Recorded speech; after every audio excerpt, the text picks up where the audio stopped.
There are many people who have the limitations in their minds, who have lost that fire in their eyes. You aren't given any breaks in life. You make them for yourself. We are all being tested in life. And how you face that test determines the rest of your life. There's a lot of times where I don't know how I'm gonna move forward, but I ask myself one question: can you take another step? And that answer is always yes. Wherever focus goes, energy flows. So why don't we tap into that power now for your business and life? The part of beginning to get unstuck, you've got to decide that the behavior pattern that you have adopted doesn't work for you. You've got to change your strategies, and changing your strategy means reinventing your life, recreating you, and you have the power to do that. You want to take responsibility for your life. You can decide that you're going to change, that you're not going to be a wimp. I got me here, I can get me out of this, and I'm getting out. It's not easy reaching your dreams. It's not easy to achieve a happy and fulfilled life. It's not easy getting up every day, fighting, going through the daily struggles, getting rejected constantly, getting laughed at all the time, going through trials and tribulations, facing the pain of defeat over and over again. It is not easy, but if you do it, it is worth it. So when people ask you, say, how you doing? Even if you're having some difficult times, say, I'm blessed and highly favored. Because anytime you wake up and you don't have a white chalk outline around your body, it's a great day. You got to tell yourself that no matter what gets in my way, I'm going to keep going. I'm going to keep moving. I'm going to keep winning. I'm going to keep surviving. It's everything that you want, because you went through that pain of that journey. They felt like he wanted to just knock you down and say, you know what? You can't do it. Understand that it's going to be trials and tribulation. That we'll have storms, but they will have sunshine after the rain. But that depends on you and how bad do you truly want it. Nothing in life will hold you back if you trust in yourself and you trust in the process. At the end of this race, guys, you're going to be more capable. Through that effort, builds the character of the person you want to be at the end. Accept that. And so I say to you, it's possible you can live your dream. If it's becoming a diamond, if it's having more, it's achieving more, it's possible you can live your dream. It's necessary that you have a plan of action, that you're resilient, that you stick to, that you have the vision and never give it up, that you become creative and relentless and keep on coming back again and again and again, and that it's you that you got to take personal responsibility to make it happen. And when life knocks you down, jump back up and say, it's not over until I win.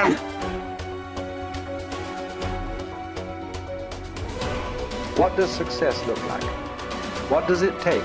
Human being has come with such open sense of possibilities. Those who are committed to being successful with whatever they're doing, one important aspect of their life is, that is what gets you across so many lines in our life, so many barriers in our life. This happened in your school, maybe later in your university, later in your work. It's happening to people, maybe not everyone, but to a whole lot of people. Their commitment to success is weak. They want to succeed. They will take 3 steps. Then something little interesting happens here. They will go away here. They will go away there. They will go away there. Hey, I want to live. Their commitment to success is weak. Either situations around them in some way, situations can impede you from doing what you're doing very easily. Many times it happens to everyone. But when this happens, people weaken their commitment for their success. Maybe physically they'll feel a little weak. They will weaken their commitment to success. Maybe their emotions slosh around a little bit. They will weaken their commitment to success. So our commitment to success should not weaken because there is social drama going on, or physiological drama, or psychological drama. Whatever happens, your commitment to success should not weaken. That is what gets you across so many lines in our life, so many barriers in our life. So what does success look like? What does it take? Those who have been very successful, either in music, sport, art, business, spiritual process, doesn't matter what. Those people never know when they ate, when they slept, when they got afternoon rest. I have not seen such a thing in my life. So those who are committed to being successful with whatever they're doing, one important aspect of their life is they're not settling down where it's comfortable. Because comfort will happen when they lower you to it very, very comfortable. Have you seen how comfortable they are? Once they're dead, if you throw them there also, they're comfortable. If you lower them, they're comfortable. Right now, it's about ensuring that there is profoundness of experience and there is impactfulness of activity. Because if they had given you a limitless amount of time, you could do all those things, nothing wrong. I'm not against it. But they gave you such a little time with such tremendous potential of being human. That's the problem. If creation had made you like an earthworm, I'm not saying there's anything wrong with it. It is just that it's a unipolar potential. It can only do that much. An earthworm is not thinking of climbing a tree because it knows it'll be picked up by the birds. It never has such aspirations.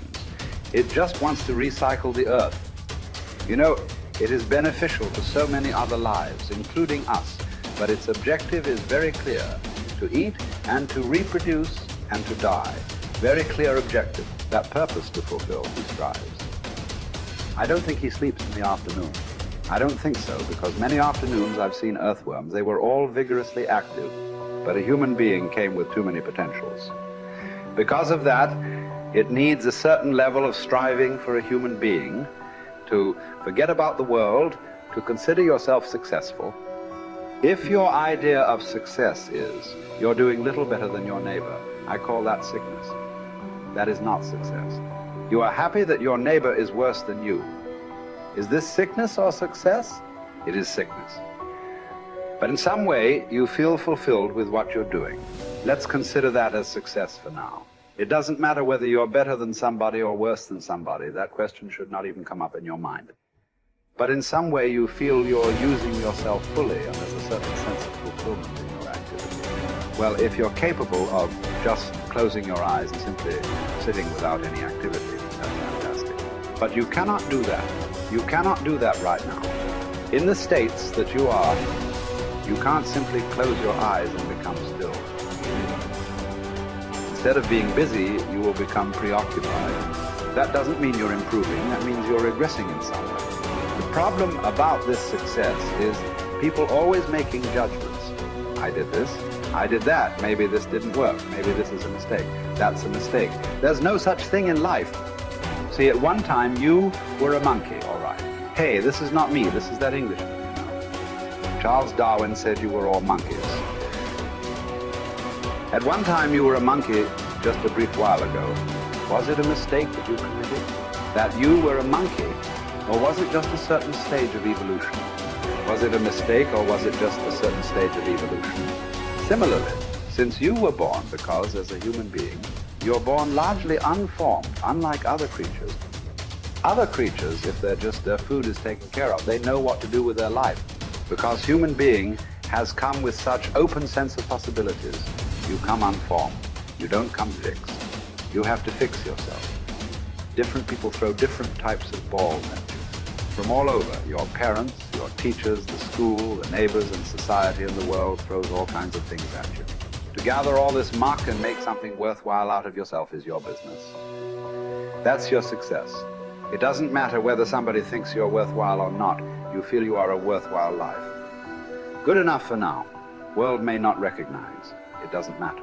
But you know you are worthwhile.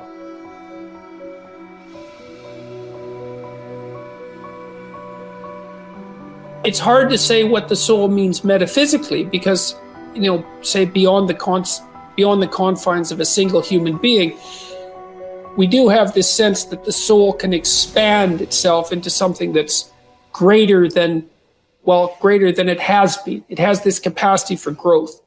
And we do have the sense that the soul can expand itself to the point where it's enlightened, for lack of a better word, that it's working as efficiently as possible to transform everything that's unnecessarily painful and malevolent about the world into what's positive and good.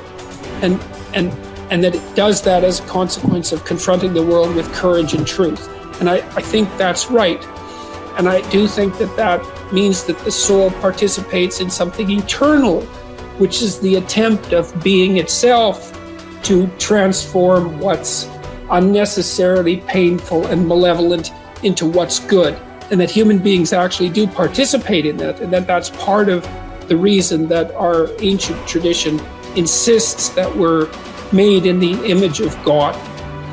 And I think that it's a mistake to underestimate the importance of that, because I don't think that you can live a life of sufficient profundity to protect yourself from being corrupted by suffering and malevolence without adopting a responsibility that's commensurate with that set of ideas.